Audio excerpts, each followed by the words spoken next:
Assalamu alaikum and welcome back to the second module of our machine learning course, that is unsupervised learning. इस lecture में हम देखेंगे के means clustering algorithm जो है वो एक्चुअली कोड में किस तरह से वर्क करता है। इससे पहले जो हमने लेक्चर्स इसका पार्ट 1 और पार्ट 2 कवर किया है उसमें हमने ये देखा है कि WCSS एक्चुअली क्या होता है और उसकी वैल्यू से हम ये कैसे आइडेंटिफाई कर सकते हैं कि हमारे क्लस्टर जो हमने बनाए हैं वो सही हैं या नहीं है। इसके अलावा हमने एल्बो मेथड डिस्कस किया जिसमें हम ये देखते हैं कि के की वैल्यू किस तरह से हम ऑप्टिमाइज करेंगे तो हमारा मॉडल जो है वो बेटर परफॉर्म करेगा। तो आज के लेक्चर में हम ये देखेंगे कि एक्चुअली के मींस क्लस्टरिंग हम कोड के थ्रू किस तरह से इंप्लीमेंट करते हैं। सबसे पहले हम लाइब्रेरीज इंपोर्ट करते हैं। लाइब्रेरीज जो है यहाँ पे हम डिटेल में डिस्कस नहीं करेंगे क्योंकि हमारी एक अलग से प्लेलिस्ट जो है वो चल रही है यूट्यूब पे, इसमें हम लाइब्रेरीज के जो है डिटेल में उसको कवर करते हैं। उसमें ये बताते हैं कि एक्चुअली कौन सी लाइब्रेरी में कौन सा फंक्शन जो हम यूज करते हैं। तो यहाँ पे जो है इम्पोर्ट numpy एस np हमने इसलिए यहाँ पे ऐड किया है कि इसमें न्यूमेरिकल वैल्यूज को मैनेज करने के लिए और pandas जो है वो टेबुलर डाटा को मैनेज करने के लिए, डेटा सेट्स को मैनेज करने के लिए, और मैटप्लॉटलिब जो है वो हमने यहाँ पे विजुअलाइजेशंस को मैनेज करने के लिए ऐड किया। और sklearn एज यू नो कि इसके थ्रू हम अपना जो है मॉडल अप्लाई करेंगे और डेटा सेट यहाँ से हम जनरेट करेंगे। मेक ब्लॉब्स के थ्रू हम एक सिंथेटिक डेटा सेट जनरेट करेंगे। सिंथेटिक डाटा सेट में हम जो है रैंडम नंबर जनरेट करेंगे, उससे है कुछ सैंपल्स के साथ उस पर हम क्लस्टरिंग एल्गोरिदम अप्लाई करेंगे और उसके बाद जो है वो लोड आयरिस डाटा सेट करके तो उस पर हम अपने मॉडल की परफॉर्मेंस चेक करेंगे। इसके बाद के मींस क्लस्टरिंग हमने इंपोर्ट किया है, सिनोइड स्कोर जो है हमने इंपोर्ट किया है और स्टैंडर्ड स्केलर जो है वो यूजिंग एसकेलर इंपोर्ट किया है। तो फर्स्ट सेल में हमने यहाँ पे मेक प्लॉब्स के through synthetic data set generate किया है। यहाँ पे 300 सैंपल्स हैं, पोर्स के सेंटर्स हैं और क्लस्टर एसटीडी का मतलब है कि हमारा डेटा सेट जो है वो कितना स्प्रेड है, ये स्प्रेड को कंट्रोल करता है। Random state actually reproducibility factor है इस, ठीक है। तो यहाँ पे जो है सिंथेटिक डाटा सेट को विजुअलाइज करवा लिया, ये सारे डाटा पॉइंट्स जो हैं वो इसके आपको नजर आ रहे होंगे। इसके बाद एल्बो मेथड जो है वो एक्चुअली हमने थ्योरेटिकली लास्ट लेक्चर में पढ़ा था। उसमें हम क्या करते हैं कि के की वैल्यू बार बार चेंज करते हैं, वो उसको देखते हैं in contrast with WCSS value और उसके थ्रू हम ये डिसाइड करते हैं कि के की कौन सी वैल्यू जो है हमारे मॉडल को ज्यादा सूट कर रही है, ठीक है। तो यहाँ पे ये कोड के थ्रू वही चीज की हुई है। तो पहले एक जो है वो एम्प्टी लिस्ट ली है, उसके बाद फॉर लूप लगाई है, इसमें जो है 10 वैल्यूज के लिए ये जो है आइट्रेट करेगी लूप और हर दफा जो है वो नंबर ऑफ क्लस्टर चेंज होंगे और बाद में मॉडल फिट होगा। और अपेंड का इसका मतलब है कि यहाँ पे WCSS की वैल्यू जो है वो रिटर्न करेगा। तो इस सारे जो कोड ब्लॉक है इसका मतलब है कि हमने इसको जो है विजुअलाइज करवाया है, ठीक है। यहाँ पे अगर हम देखें तो यहाँ पे जैसे जैसे इंक्रीज हो रही है नंबर ऑफ क्लस्टर्स की वैल्यू, वैसे वैसे जो है वो WCSS की वैल्यू इंक्रीज हो रही है। अगर यहाँ पे हम गौर से देखें तो आफ्टर के की वैल्यू 4 जो है उसके बाद जो है हमारी WCSS की वैल्यू जो है वो कम है। इसका मतलब है कि हम उसको 4 से स्टार्ट करें, 4 पे अप्लाई करेंगे तो के की वैल्यू के थ्रू के साथ जो है मॉडल की परफॉर्मेंस सूट करेगी, ठीक है। इसके बाद हम ट्रेन करेंगे के मींस के एल्गोरिदम को। यहाँ पे n क्लस्टर्स हमने रखे हैं 4 डिपेंडिंग ऑन दिस विजुअलाइजेशन कि हमने यहाँ से ये जो है वो अखज किया कि हमें जो है 4 वैल्यू के थ्रू अच्छा रिजल्ट मिल सकता है।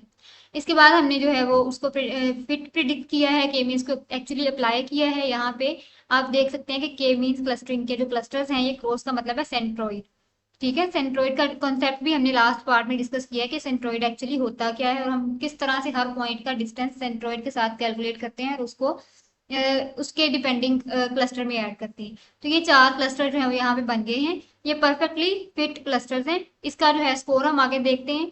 स्कोर इसका आया है 0.79। एज सच ये एक अच्छा स्कोर है, इसका मतलब है कि ये जो है वो अच्छे हमारे क्लस्टर्स बने हैं। अगर 8 से ऊपर आता है, 0.8 से 80 से ऊपर आता है, इसका मतलब है कि परफेक्ट हमारे क्लस्टर्स बने हैं। और अगर 7, 5, 7, 9 और ये 8 तक वैल्यू आती है, इसका मतलब है कि बेटर जो है हमारे क्लस्टर्स बने हैं। हम यहाँ पे जो है उसको चेंज कर करके वैल्यूज को भी देख सकते हैं। अगर आप यहाँ पे जो है क्लस्टर की वैल्यू चेंज करें और उसको री रन करें यहाँ से, तो जो है नंबर ऑफ क्लस्टर्स हमारे चेंज होंगे, उसी अकॉर्डिंग रिजल्ट भी चेंज होगा। इसके बाद हमने ये तो ऊपर वाला हमने मेक ब्लॉक्स के थ्रू थ्रू जो सिंथेटिक डाटा सेट लिया था उसके थ्रू हमने इसको कर लिया डिस्कस। नेक्स्ट है iris data set. Iris data set if you don't know, इसका ये जो है एक sklearn में प्री बिल्ट डाटा सेट है फ्लावर्स का, उसको हमने यहाँ पे इंपोर्ट किया है। तो उसको यहाँ पे इंपोर्ट करके हमने साथ उसका हेड df डॉट हेड का मतलब है कि उसकी फर्स्ट 5 रोज जो है हमने यहाँ पे शो किए हैं। यहाँ पे आप देख सकते हैं सेपल लेंथ उसकी जो है वो सेंटीमीटर्स में सारे उसके फीचर्स यहाँ पे शो हो रहे हैं। अब आयरिस डेटासेट की क्लस्टर्स बना के हम चेक करेंगे कि एक्चुअली हमारा मॉडल जो है के मींस क्लस्टरिंग किस तरह से परफॉर्म कर रहा है। तो ये स्टैंडर्ड स्केलर जो है ये सारी जो हमारी डेटासेट की वैल्यूज होती हैं उसको scale at the same scale पे लाने के लिए होता है। जैसे अगर for example just for an example हमारे पास एक फीचर है जिसकी वैल्यूज जो है वो 1000 टोस कर रही है, वो 1000 की लाइन में उसकी वैल्यूज हैं, ठीक है। कोई दूसरा फीचर है उसकी वैल्यू जो है वो टेंस में आ रही है, ठीक है। तो इसको हम दोनों को स्टैंडर्ड स्केलर के थ्रू स्केल करते हैं, दोनों को एक पॉइंट पे लेके आने की कोशिश करते हैं, तो इसको कहते हैं हम standard scaler.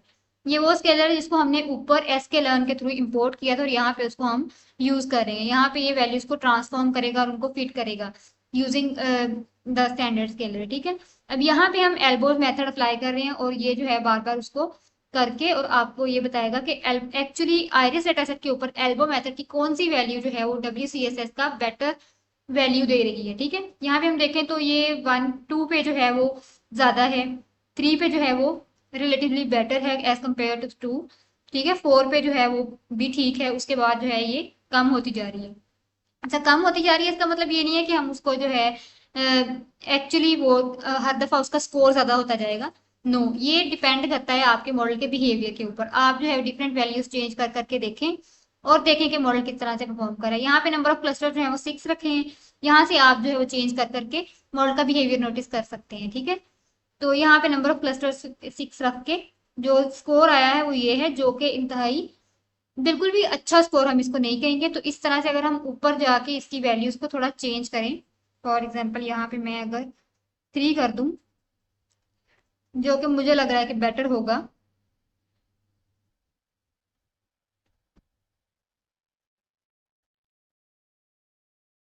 We have some WiFi issues here. तो ये देखें ये थोड़ा बेटर हो गया। इसी तरह से आप बार बार आइट्रेट करेंगे एल्बो के थ्रू जो है के की वैल्यू को, तो आपको जो है अच्छा स्कोर इसका मिल जाएगा, ठीक है। इसके बाद आप इसको प्रैक्टिस किस तरह से कर सकते हैं, आप 3 से लेके डिफरेंट जो है वो नंबर ऑफ क्लस्टर्स चेंज करें, साथ साथ देखें कि एक्चुअली WCSS की वैल्यू किस तरह चेंज हो रही है, आपका स्कोर जो है मॉडल मॉडल की वैल्यू किस तरह से आ रही है, इवेलुएट करें उसको किस तरह से जो है चेंज हो रहा है। इसके अलावा डिफरेंट रैंडम स्टेट्स अप्लाई करें और जो है अलग दूसरे जो है के मीन्स के ऊपर डेटा सेट्स अप्लाई करें, केगल से लें, डिफरेंट रिसोर्सेज हमारे पास पड़े हुए हैं, डाटा वर्ड है उससे लें, different clustering based data sets लें और इनको इस पे अप्लाई करके देखें और फिर देखें कि एक्चुअली कौन सी के की वैल्यू के ऊपर मॉडल जो है वो अच्छा परफॉर्म कर रहे हैं। तो इसके इससे आपकी जो है वो अच्छी खासी के मींस क्लस्टरिंग की प्रैक्टिस भी हो जाएगी, आपको मॉडल की बिहेवियर की भी समझ आएगी और नेक्स्ट भी अगर आप ये वाला अच्छे तरीके से कर लेते हैं, नेक्स्ट भी क्लस्टरिंग एल्गोरिथम्स आपको जो है वो समझना बहुत ईजी होंगे। अगर इसमें किसी भी किस्म की कोई भी प्रॉब्लम हो आप क्वेश्चन कर सकते हैं कमेंट सेक्शन में। और इसके अलावा आपको किसी दूसरी प्लेलिस्ट में इंटरेस्ट है, जाएं उसको देखें, उसको जो है वो सपोर्ट करें, इससे हमें भी जो है हौसला अफजाई होगी कि हम इससे ज़्यादा अच्छा जो है वो कंटेंट लेके आने की कोशिश करें। स्टे सेफ, अल्लाह हाफिज़।